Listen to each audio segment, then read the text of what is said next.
Hello, hello! Mais j'espère que vous allez bien. Je vous fais une petite vidéo aujourd'hui parce que euh, hier, nous avons eu notre appel mensuel avec le top 3. Je ne sais pas si vous le savez, mais tous les mois, tous les 30 jours, je propose un appel de coaching de groupe au top 3 du leaderboard. Bah, tout d'abord pour les remercier de leur participation au développement de la communauté, leur participation active. Et aussi parce que je trouve que leur participation mérite, je vais dire, plus d'implication de ma part. Donc voilà, si vous voulez faire partie du top 3, vous avez l'occasion tous les 30 jours de participer à un coaching de groupe. Et donc hier, c'était le jour du coaching et un des participants du top 3, Yann, ne pouvait pas être présent, donc il m'a envoyé sa question par vidéo. Puisque au cours de ces coachings, je réponds aux questions que les participants me posent par rapport à leur activité, le développement de leur business, ce qui cloche pour eux, ou voilà. On fait le point et j'ai leur autorisation de les coacher par rapport à ça. Donc, je vais vous partager un peu la question que Yann m'a posée hier par vidéo et je vais tenter d'y répondre aujourd'hui. Et même si vous ne faites pas partie du top 3, vous aurez l'occasion voilà, d'écouter cette réponse et de pouvoir voilà, y réagir si vous le souhaitez. Donc, je fais ça évidemment en accord avec Yann, puisqu'il il m'a autorisé à faire cette petite vidéo pour vous partager euh, ma réponse à sa question. Sa question, elle est celle-ci. Pourquoi est-ce que je continue à attirer des personnes qui me disent OK, je vais dire dans tout le processus de vente, jusqu'au dernier moment, quand il s'agit de s'engager financièrement, à ce moment-là, ça bloque. Et soit ils me disent qu'ils n'ont pas les moyens, qu'ils n'ont pas l'argent, mais voilà. Tout le processus de vente se passe bien.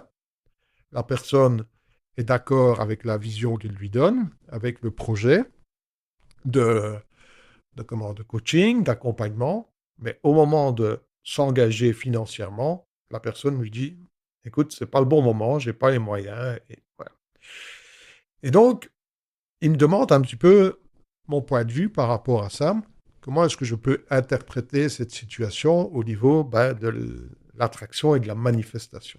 Comment ça se fait qu'il continue à attirer ce genre de personnes?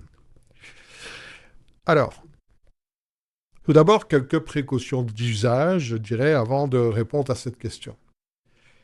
Évidemment, ma réponse, elle va être parcellaire, dans le sens où je peux pas, c'est pas la même réponse pour tout le monde. Chaque situation est différente, chaque personne est différente. Je ne connais pas le contexte, je ne connais pas la stratégie marketing, je ne connais pas le travail qui a été fait en amont, je ne connais pas les informations que la personne, le prospect avait avant de venir sur cet appel de vente. Donc, évidemment, ma vision des choses, elle est parcellaire.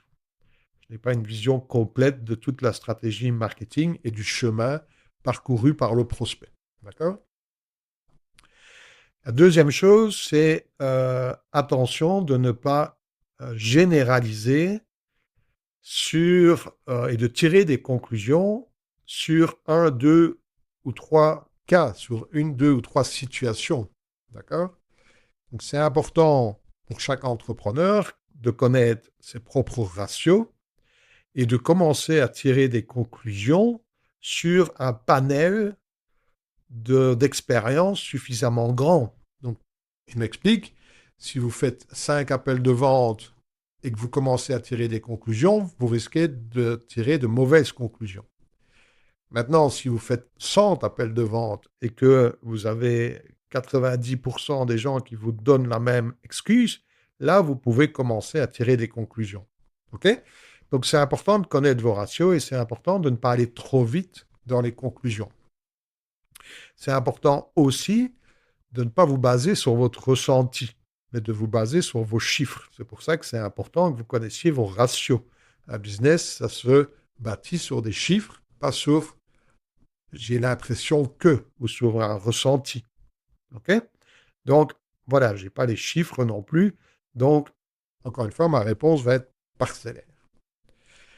Donc, maintenant que ces précautions sont prises, allons-y. Je vais vous partager quelques points qui, pour moi, me semblent importants. Le premier, c'est ce qu'on appelle le miroir de la réalité. Vous le savez, votre réalité extérieure est le reflet de votre réalité intérieure. Donc, en gros, ça veut dire quoi? Les événements, les circonstances, les personnes que vous attirez dans votre réalité extérieure sont le reflet de votre vibration intérieure, de votre ressenti intérieur. Tout est énergie, tout vibre. Et votre niveau de vibration se synchronise avec le niveau de vibration des personnes qui sont attirées par vous. Mais ce miroir agit avec un temps de latence. Ça veut dire que vous pouvez avoir pris conscience que vous ne vibrez pas. Par exemple, vous vibrez la peur, vous vibrez le besoin, vous vibrez le manque de confiance en vous, et vous en prenez conscience. Vous commencez à travailler sur votre confiance en vous. Vous commencez à travailler sur votre peur, sur votre niveau de confiance, sur votre niveau de certitude. Mais la réalité va se manifester avec un certain laps de temps. Donc vous pouvez pendant tout un temps travailler sur vous, travailler sur votre niveau énergétique, sur votre fréquence, sur votre degré de certitude, et continuer à attirer le même type de personnes que vous attiriez auparavant. Ça, c'est le temps de latence nécessaire pour que votre niveau d'énergie se transforme matériellement. D'accord? Se manifeste matériellement. S'incarne, je vais dire, dans la réalité. Il faut que l'énergie devienne matière. Et pour ça, ça prend un certain laps de temps. Combien de temps? J'en sais rien. Ça dépend de vous, ça dépend du gap entre votre vibration aujourd'hui et votre vibration 2.0, je dirais.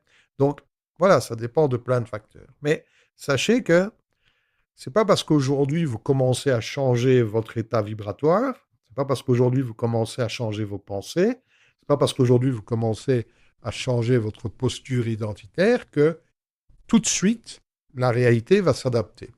La réalité va s'adapter avec un certain temps de latence.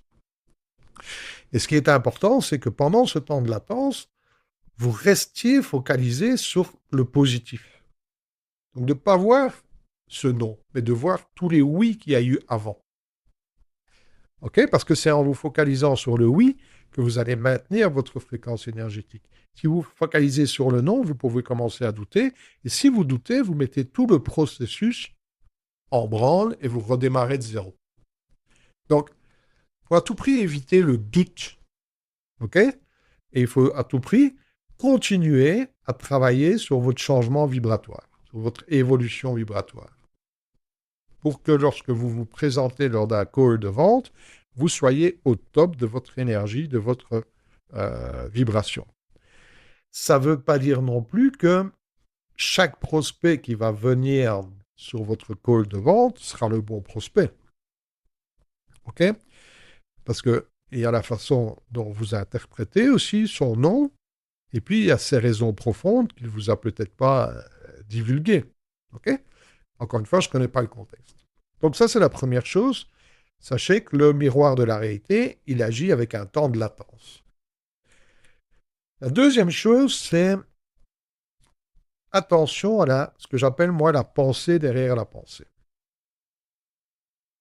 Ça veut dire quoi? Ça veut dire que vous pouvez avoir l'impression de venir sur cet appel de vente en étant libre de toute inquiétude, en étant libre de tout besoin. Et vous pouvez avoir l'impression d'être focalisé sur la demande de votre prospect. Mais la pensée derrière la pensée peut vous concerner et peut être orientée vers vous. Je m'explique. Si aujourd'hui vous avez besoin financièrement, si vous avez des besoins financiers, si vous avez une crainte financière, si vous avez une insécurité financière ou autre, d'accord? Et que, au fond de vous-même, vous vous dites, je dois faire cette vente. Je dois faire cette vente. Parce que je suis vraiment dans une situation compliquée et je dois faire cette vente. Alors, ça peut être pour des raisons financières, mais ça peut être des raisons aussi parce que peut-être aujourd'hui, vous êtes dans une période où vous vous posez la question, est-ce que je continue mon business? Est-ce que je ne continue pas? Et que faire cette vente va vous renforcer dans votre niveau de certitude de continuer dans la voie que vous avez choisie. Donc, vous conditionnez en fait la continuité de votre activité à la vente. OK? Mais tout ça, ça peut se faire inconsciemment. Mais vous venez sur l'appel de vente avec cette pensée, derrière la pensée, j'ai besoin de conclure cette vente. Même si le masque, il est jovial, il est bienveillant, je suis attention, je suis attentif aux besoins de l'autre, je mets mes valises de problèmes de côté, mais la pensée, derrière la pensée, elle est toujours là. Et ça, c'est inconscient. D'accord?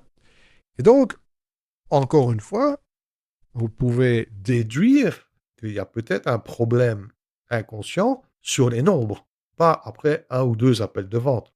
Parce que votre stratégie marketing peut aussi être en cause. D'accord? Donc ça, c'est important, c'est attention à la pensée derrière la pensée. La pensée inconsciente, je dirais. Le troisième point qui me vient à l'esprit, c'est quelle est votre vision entrepreneuriale et surtout quelle est votre mission?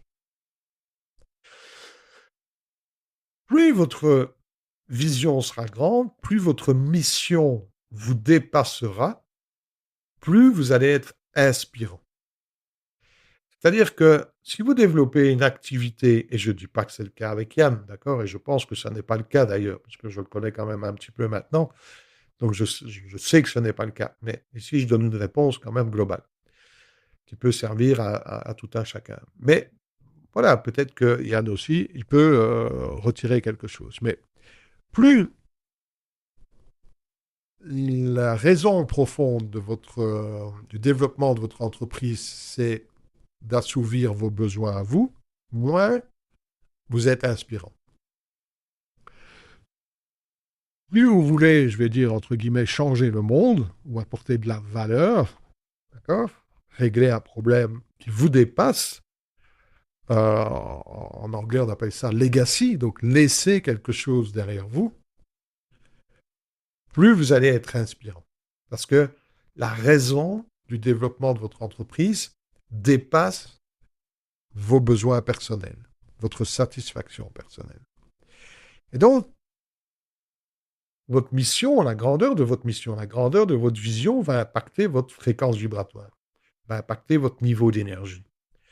Et quand vous venez sur un call, la personne, elle, elle, elle retient rarement ce que vous lui avez dit. Mais elle part du call avec un sentiment, une sensation. Comment elle s'est sentie pendant le call? Et quand elle a affaire à vous parce que vous avez une mission qui vous dépasse et que vous voulez intégrer cette personne dans cette mission, elle le sent. La vibration de ce que vous dites est tout à fait différente. L'énergie que vous partagez est tout à fait différente. La vision que vous partagez est tout à fait différente. Et vous emmenez ce prospect dans votre vision, dans votre énergie, dans votre mission. Et ce que vous lui donnez en termes d'énergie est tout à fait différent que si votre vision, votre mission est juste de régler son problème. Comprenez ce que je veux dire? OK? D'ailleurs, si vous avez des questions, n'hésitez pas à les poser sous cette vidéo. Je me souviens de quand j'ai développé mon activité en marketing de réseau, le fondateur de la société Herbalife, c'était Mark Hughes. Et les premières années, bon, je n'étais pas encore dans l'activité, puisque le Herbalife a été créé en 1980, mais les premières années, Mark Hughes a fait, je crois, la première année, il a fait 2 millions, et puis tout de suite, il est passé à près de 100 millions, et ainsi de suite. Et à un moment donné, il partage sa vision avec Jim Rohn. Jim Rohn qui travaillait avec Herbalife pour former ses distributeurs et travailler le mental, le mindset des distributeurs. Il partage sa vision avec Jim Rohn et il dit, ouais, l'année prochaine, on va atteindre les 200 millions, un truc comme ça. Je ne me souviens plus des chiffres exactement. Et Jim Rohn lui dit, non, non, non, l'année prochaine, tu vas atteindre le milliard. Et Mark lui dit, non, mais j'arrive pas à voir ça, je vois pas ça. Non, je crois que c'est l'inverse. C'est Mark Hughes qui dit à Jim Rohn, non, l'année prochaine, on va faire le milliard. Et Jim Rohn lui dit, Mark, je ne vois pas ça. Est-ce que tu vas pouvoir dire ça en public? Parce que moi, je ne vois pas qu'on va être capable d'atteindre le milliard. Et Mark Hughes dit à Jim Rohn, borrow my eyes. Emprunte ma vision. Emprunte ma vue. Qu'est-ce que je veux vous dire par là? C'est que si votre vision est grande, vous allez transmettre cette vision à vos prospects.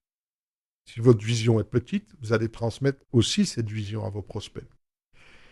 Et donc, au moment de vous suivre, parce qu'il ne s'agit pas simplement d'un deal financier, la personne, elle va vous suivre pendant 3 mois, 4 mois, 5 mois, 6 mois. Et ce qu'elle veut, c'est que vous la conduisiez quelque part. Ce n'est pas juste que vous lui résolviez un problème, c'est que vous la conduisiez quelque part, à un autre niveau, à une autre identité, une autre vibration, un autre niveau de leadership, à un autre niveau dans sa vie. Et la personne doit ressentir ça. Elle doit ressentir que votre vision est grande, suffisamment grande pour l'emmener avec vous et pour l'emmener au niveau qu'elle veut atteindre. Parce qu'elle vient avec un problème à résoudre, mais la réalité, ce qu'elle veut, et ce que veut tout le monde, c'est un changement identitaire, une autre identité. C'est réaliser ses rêves, c'est que l'énergie intérieure s'exprime. C'est ça que les personnes viennent chercher chez nous en coaching, en accompagnement. Donc, quelle est votre vision? Quelle est votre mission? Un autre point, c'est l'énergie, évidemment. D'accord? L'énergie que dans votre posture, l'énergie dans vos mots, l'énergie dans vos intonations, l'énergie dans vos silences. Donc, encore une fois, les gens ne retiennent pas ce que vous allez leur dire. Ils retiennent le sentiment qu'ils ont eu pendant la conversation. Et c'est cette énergie qui fait que les gens vous font confiance ou pas. C'est ce que vous transmettez au niveau de votre propre leadership. Donc, vous devez élever votre leadership. Okay? Vous devez élever votre posture de leader.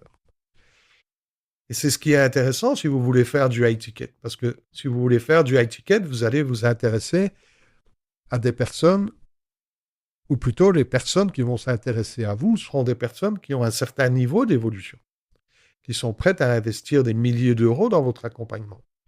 Et elles ne vont pas investir des milliers d'euros parce que votre accompagnement est techniquement différent de celui d'un autre. Non, elles vont investir des milliers d'euros en vous, qui vous êtes vous, votre état vibratoire, votre niveau vibratoire.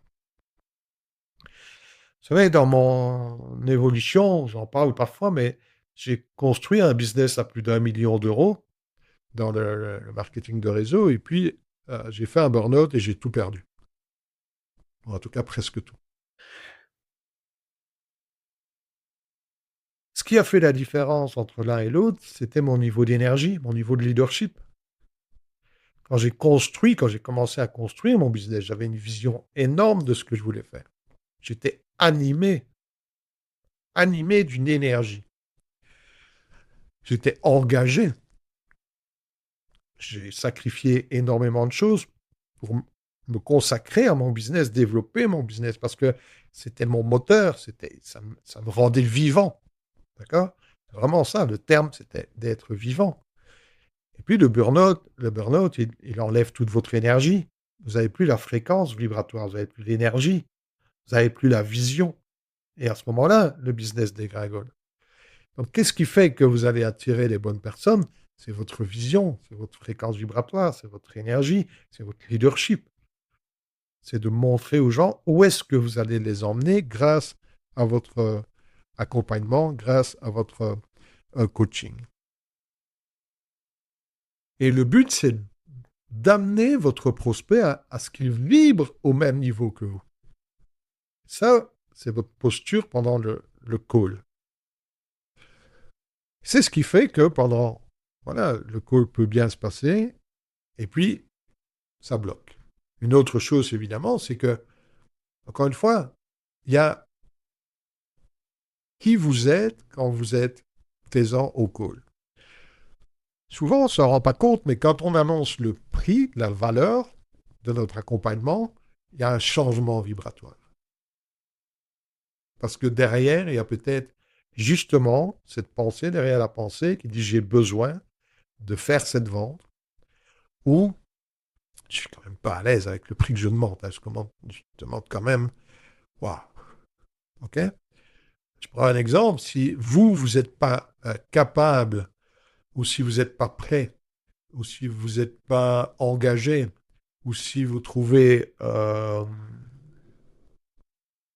anormal de payer 5, 10 000 euros pour un accompagnement, vous ne pourrez jamais demander 5, 10 000 euros pour un accompagnement. Parce qu'au moment où vous allez le demander, votre intonation va être différente, votre fréquence vibratoire va être différente. Il va y avoir un changement. Et toute la première partie du call peut très bien se passer, et au moment où vous annoncez le prix, et la personne, elle sent qu'il y a une incongruence entre la première partie du call et la deuxième. Elle sent qu'il y a quelque chose qui ne va pas. Et elle se retire. Donc, encore une fois, je ne dis pas que c'est ça qui se passe. Okay, je vous énumère toute une série de possibilités auxquelles j'ai réfléchi à partir de cette question. Et je vous laisse, je vais dire, cette vidéo en mode de réflexion. Je vous invite à réfléchir à tout ça. Donc, voilà quelques pistes qui peuvent expliquer que, parce que malgré le fait qu'on travaille sur soi, malgré le fait qu'on prend conscience de certaines choses, on peut continuer à attirer des personnes qui nous disent non. Et en disant ça, j'ai une autre chose qui me vient à l'esprit, c'est que, attention, de ne pas faire du travail sur soi un travail mécanique. OK?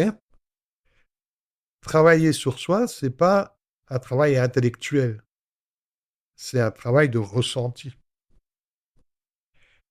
C'est le ressenti, c'est le corps qui est dans le présent. La tête peut toujours être dans le passé et dans le futur. Le mental est toujours dans le temps. Et jamais dans le présent, le mental, ou très rarement. Le corps est dans le présent. Même si vous pensez à une douleur passée, la douleur, vous la ressentez ici et maintenant. Si vous êtes angoissé par rapport à une échéance à venir, l'angoisse, vous la ressentez dans votre corps ici et maintenant. Donc, le travail sur soi, c'est un travail à faire sur le corps. Ce n'est pas un travail à faire sur les pensées. Et parfois, on peut dire qu'on travaille sur soi parce qu'on fait un travail mécanique. Il y a la partie prendre conscience de ses pensées. Mais l'autre partie importante, c'est quel est mon état vibratoire tout au long de la journée. Est-ce que je vibre haut ou est-ce que je vibre bas? Est-ce que je vibre la peur, le stress, l'angoisse, la honte, la colère, et ainsi de suite? Ou est-ce que je vibre la joie, l'illumination, l'amour, et ainsi de suite? Est-ce que je vibre le besoin ou est-ce que je donne sans rien attendre? OK? Donc, voilà, c'est quelque chose de très complexe. Quand je dis complexe, ça ne veut pas dire difficile, mais c'est quelque chose... Il y a beaucoup de facteurs qui rentrent en ligne de compte. Mais l'important, toujours, c'est d'abord de tirer des conclusions en ayant les nombres devant soi, pas aller trop vite, parce que votre ego peut aussi vous amener à tirer des conclusions qui vous permettent de vous taper sur la tête et de dire ouais, j'ai pas encore travaillé assez sur moi, j'ai pas encore fait suffisamment d'efforts, j'ai pas encore fait le chemin. Il y a vraiment beaucoup de travail à faire et je comprends pas comment j'y arrive pas. D'accord? Et vous amener dans une négativité. Ça, c'est le rôle de votre ego qui va vous amener à tirer des conclusions négatives pour pas continuer à avancer. Donc attention à la manière dont vous tirez les conclusions. Et puis, attention à ce que vous appelez travailler sur soi. OK? Donc voilà ce que je voulais partager avec vous. Donc Yann, n'hésite pas à me donner ton feedback. Les autres aussi, donnez-moi votre feedback. Surtout, partagez vos commentaires, partagez vos points de vue, échangez. C'est le but, je vais dire, de cette communauté. C'est vraiment d'évoluer et d'amener tout un chacun à évoluer. Voilà. Je vous retrouve très vite pour une nouvelle vidéo. À très vite.